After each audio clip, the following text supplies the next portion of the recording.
Et on est encore une fois de plus revenu sur ce dossier parce que beaucoup de gens ne comprennent pas pourquoi nous revenons, nous parlons du dossier de la mort de Kagame. Kagame, c'est un élément essentiel dans les dispositifs de déstabilisation de la RDC depuis 30 années, depuis 3 décennies. L'homme blanc avait tout mis en œuvre pour que le Congo ne puisse plus être un État intégré. Vous comprenez?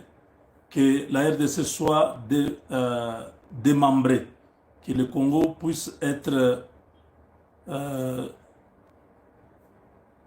balkanisé. Et c'est Kagame qui avait reçu la mission à travers Bill Clinton et tout ce que vous connaissez. Alors, Kagame a incarné toute une philosophie de destruction, de tuerie, de chaos, de pillage, de la pauvreté, de l'infiltration, de massacre et tout ce que vous voulez. Kagame a incarné ça. Quand il fallait massacrer, Kagame n'hésitait pas, il donnait l'ordre au massacre. Quand il fallait incendier des villages, Kagame ne pouvait pas hésiter, il donnait l'ordre, on incendiait. Quand il fallait piller les minéraux de Rubaya partout là-bas, Kagame mettait en place des opérations. Donc tout ce qui était là pour que le Congo disparaisse, c'est Kagame qui incarnait ça. Et il avait ses poulains comme les James Kabarebe, Laurent Kunda, les Hippolyte Kanambe, les Makenga, aujourd'hui les Nanga. Tout ça, c'est l'architecture ou l'ossature de l'équipe de Kagame qui avait reçu chacun un objectif à pouvoir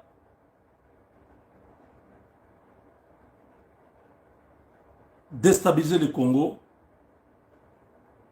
et arriver à désintégrer complètement cette nation-là.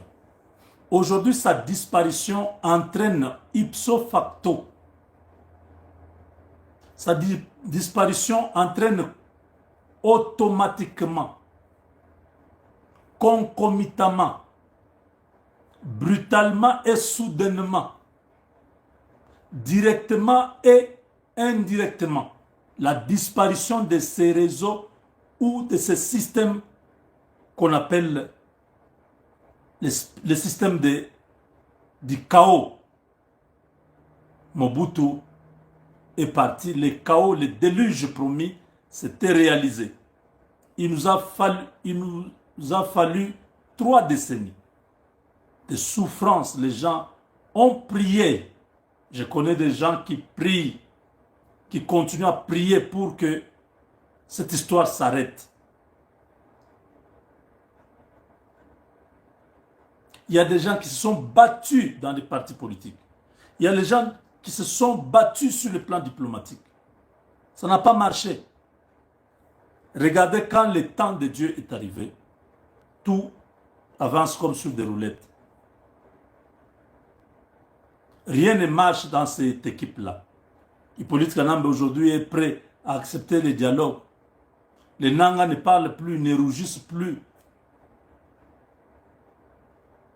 Tous ces criminels qui étaient à Goma, aujourd'hui, ils ne savent pas à quel sens se vouer.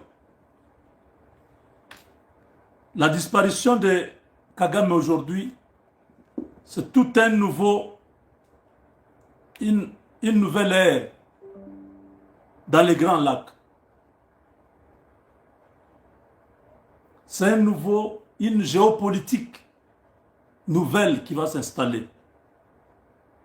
Parce que tous ces amis de Kagame vont perdre la main sur la RDC. Ils l'ont déjà perdu, mais ils vont davantage se désintégrer. Ils ne vont plus exister. Les sociétés qui étaient cachées au Rwanda, fabriquées au Rwanda, qui prenaient les minéraux congolais, c'est terminé. Quand on parle de la disparition de Kagame, c'est toute une philosophie qui disparaît. Le Tutsi Power, vous avez entendu parler de ça. C'était une équipe de Tutsi extrémistes, intellectuels mais extrémistes, qui étaient à Washington, à Montréal, à Paris, à Johannesburg, dans des grandes villes. Se retrouvaient, faisaient des réunions, comment pérenniser leur pouvoir au Rwanda et dans la région des Grands Lacs. Ils devaient aller influencer les décisions. Ils étaient amis des congressmen, des sénateurs, des hommes d'affaires comme les Bill Gates et les autres. Ce Tutsi Power avait un réseau de jeunes filles jolies qu'il donnait à tous ces magnats, tous ces bandits en col blanc de l'Occident pour les apprivoiser, pour les gérer, pour savoir qu'est-ce qu'ils envisagent, comment ils peuvent davantage soutenir le Rwanda et détruire le Congo. Le Tutsi Power, c'était un peu un conglomérat des hommes foncièrement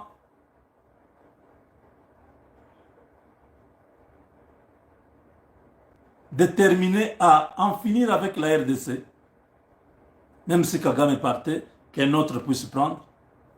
Tout ce power travaillait avec les autres qui étaient au Congo.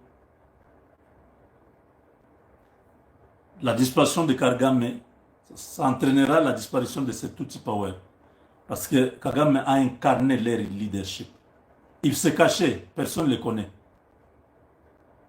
Ils ne sortent pas la tête. C'est Kagame qui était leur porte-flambeau. Il faisait tout pour faire avancer Kagame. Aujourd'hui, Kagame qui a accédé au pouvoir autour de 40 ans, qui est aujourd'hui dans les presque 70 ans,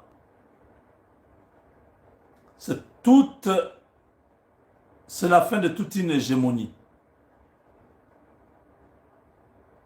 de tout un endoctrinement. On a dit aux jeunes Rwandais, entrez dans l'armée, parce que les montagnes qui sont là-bas, c'est pour nous. On a endoctriné, même les chrétiens à l'église, le cardinal de Kigali, qui disait aux fidèles que Massissi nous appartient, Rutshuru nous appartient. On a endoctriné les Rwandais, au point qu'ils pensent qu'ils sont supérieurs aux Congolais.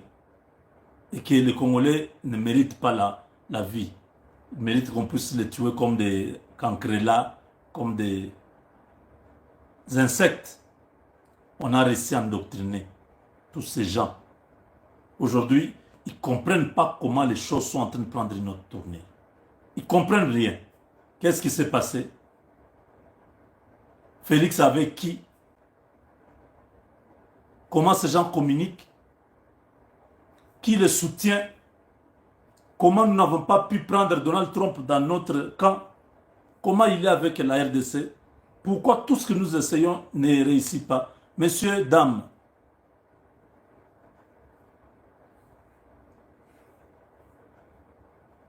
vous ne réussirez plus jamais. Le temps de Dieu est arrivé.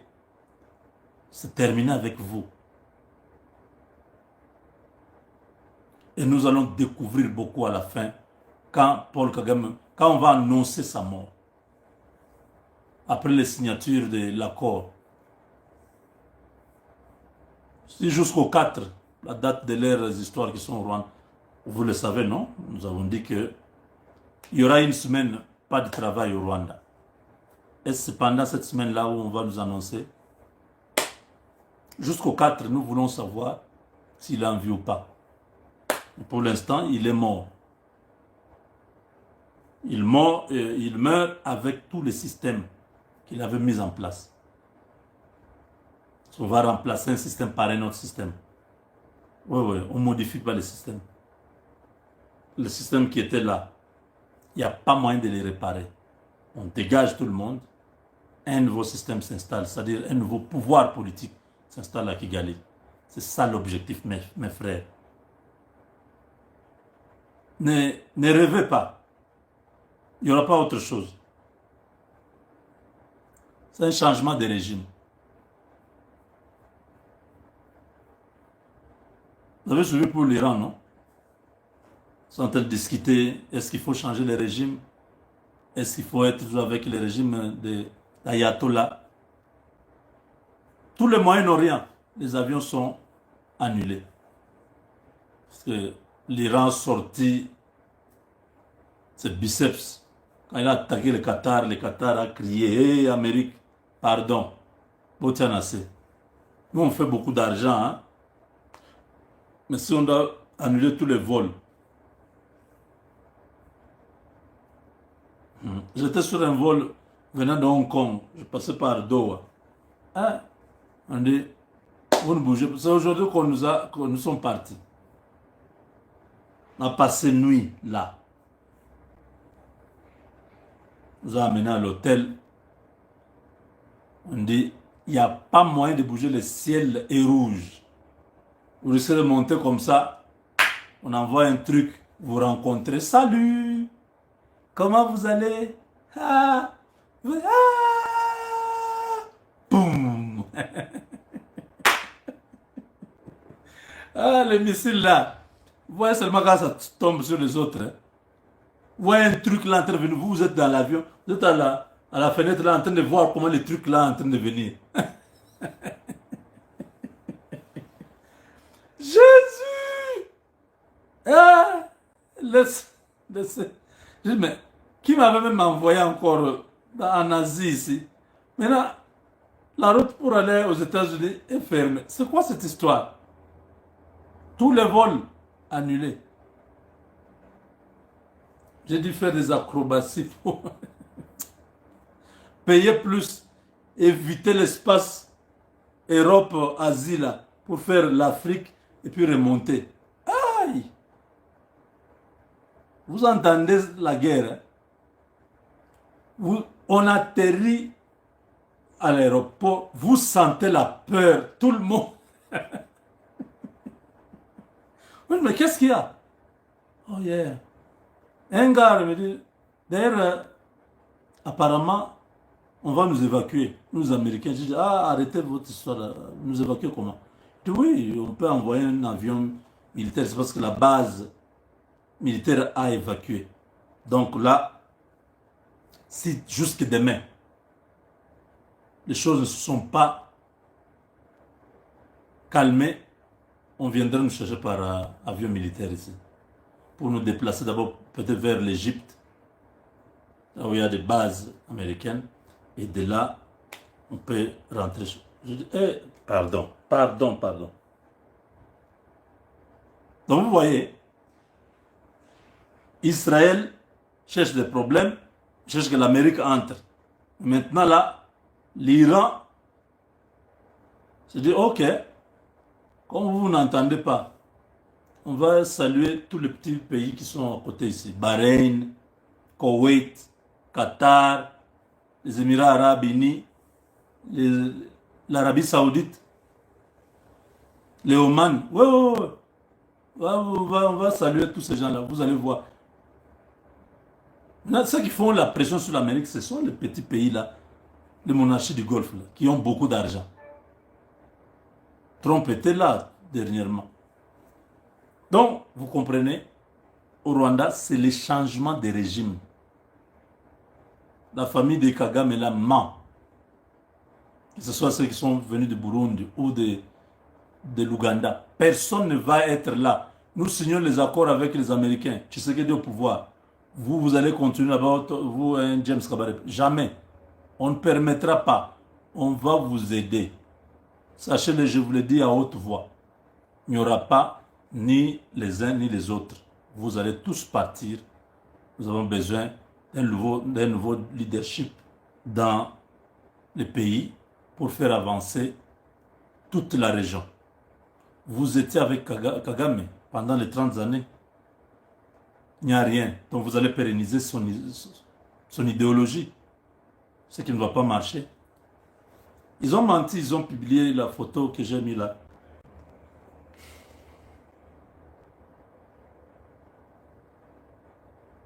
D'Obasanjo. Ce sont de vieilles photos.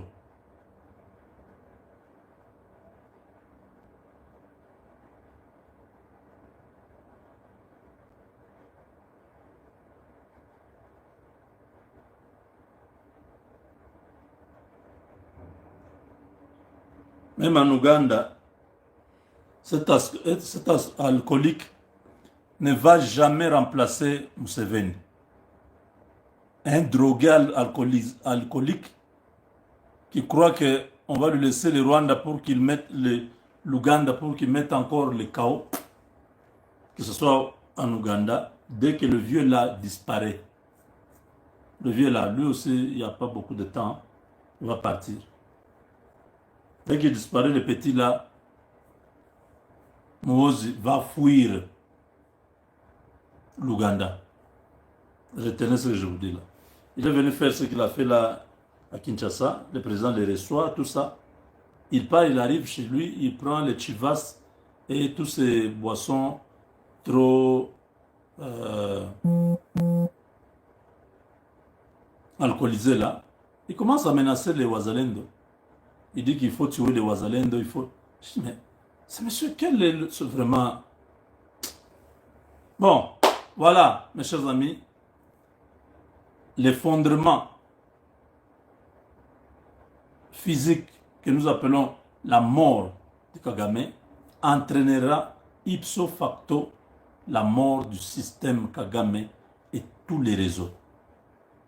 C'est pourquoi nous suivons ça de près. Toutes les manipulations, les mensonges là, nous savons qu'il n'est pas là. Ceux qui doivent continuer à s'organiser, organisez-vous. Le Rwanda, très bientôt, libre. Il y a un énergumène là, un énergumène qui est en train de menacer les autres peuples comme les Hutus et les autres. Il dit qu'il y aura génocide. Monsieur, tu joues avec le feu.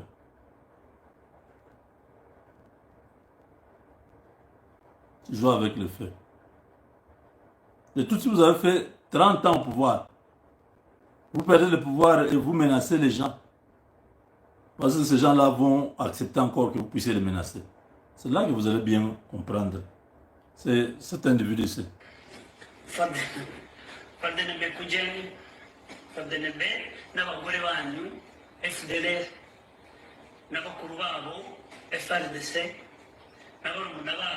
Wazaumbwa, wazakufa, wazabule. Abagore banyu muze hano mwese uko muri bane babwire. Ubugugu imbaga nkoranyambaga mazi yujujemo kandi Kagame yapfuye ntimuzi ibyo murimo ntimuzi ibyo muvuga ntiyibeshya yibeshye gusa murebe kuko niba hari umuntu ubarindiye amahoro no kuba uyu munsi mugihagaze ni Kagame ayisoye no kuba uyu munsi mugifite izina rigihagaze mu karere ni ukubera Kagame aramutse yibeshya akarira uyu munsi twabumva mu mateka kuko hari aba muvuga ngo Kabarebe dufite ba Kabarebe dufite ba Kabarebe magana ibyatsi na 30 bashobora guhita bagaba amashami gutya tugahita twumva ngo Uvira tombe Bujumbura tombe Uvira tombe Kinshasa tombe tugatangira mu gihe tubika mu mateka. Voilà des individus qui croient encore à Kagame, qui menacent les FDLR, les Wazalendo et les FARDC. C'est triste, hein?